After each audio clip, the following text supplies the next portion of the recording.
एक छोटे पर सुंदर शहर में एक बड़ा सा हवादार घर था। इस घर में रहती थीं सास कमला देवी और उनकी बहू प्रिया। कमला देवी पुराने जमाने की थीं, रस्मों रिवाजों की पक्की, सुबह 4 बजे उठकर पूजा पाठ करने वाली और घर का काम अपने पारंपरिक तरीके से ही करने में विश्वास रखती थीं। वहीं प्रिया आज की पीढ़ी की थी, सॉफ्टवेयर इंजीनियर, देर रात तक काम करने वाली और अपनी जिंदगी में कुछ आजादी चाहने वाली। शुरुआत में सब ठीक था, पर धीरे धीरे घर में छोटी छोटी बातों पर टकराव शुरू हो गया। कमला देवी की शिकायत, बहू ये पूजा के बर्तन रात को ही क्यों धोए, सुबह नहा धोकर साफ करने चाहिए। प्रिया का मनमुटाव, माँ जी पानी और साबुन तो वही है और रात को धोने से सुबह जल्दी हो जाती है। खाना बनाने पर झगड़ा, कमला देवी रसोई में घुसकर बोलती, ये तुमने दाल में इतना तेल क्यों डाला, स्वास्थ्य के लिए अच्छा नहीं है। प्रिया को लगता कि सास उसे समझने को तैयार ही नहीं है। छोटी छोटी बातें कब बड़े मनमुटाव में बदल गईं पता ही नहीं चला। घर में चुप्पी छा गई थी और जब बात होती भी थी तो आवाज में कड़वाहट होती थी। कमला देवी को लगता था कि बहू उनका अनादर कर रही है और प्रिया को लगता था कि सास उसे हमेशा टोकती रहती हैं। एक छोटी सी बारिश और बड़ा बदलाव, a small rain and a big change. एक शाम जोरों की बारिश शुरू हुई।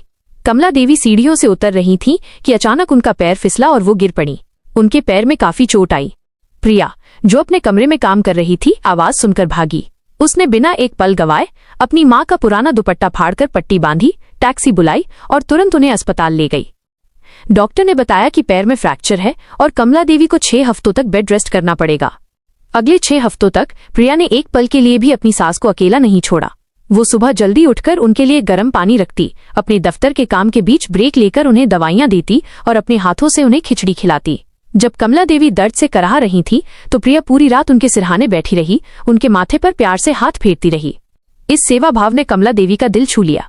उन्हें एहसास हुआ कि उनकी बहू के काम करने का तरीके भले ही अलग हों, पर उसका दिल बहुत साफ है और वो उनसे कितना प्यार करती है। Happy ending. Happy ending. जब कमला देवी पूरी तरह ठीक हो गई तो एक शाम वो चाय बनाते हुए प्रिया के पास आईं।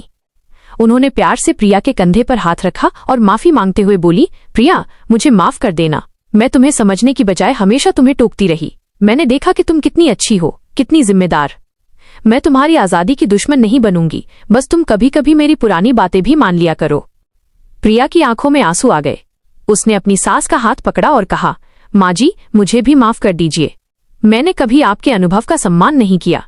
अब हम दोनों मिलकर इस घर को चलाएंगे, आपके पुराने तरीके भी रहेंगे और मेरे नए भी। उस दिन के बाद उस घर का माहौल पूरी तरह बदल गया। कमला देवी ने प्रिया को बेवजह टोकना छोड़ दिया और प्रिया ने भी सास की सेहत और इच्छाओं का पहले से ज्यादा ख्याल रखना शुरू कर दिया। अब सुबह की पूजा में कभी कभी प्रिया भी बैठती थी और रात की दाल में कमला देवी की बताई हुई हींग का तड़का लगता था। अब वो घर सिर्फ दीवारों से नहीं बल्कि प्यार और आपसी समझ की मजबूत नींव पर खड़ा था, जहां सास बहू की तकरार खत्म हो चुकी थी और दोस्ती की एक नई शुरुआत हुई थी। क्या आप किसी और पारिवारिक रिश्ते पर कोई छोटी कहानी सुनना चाहेंगे?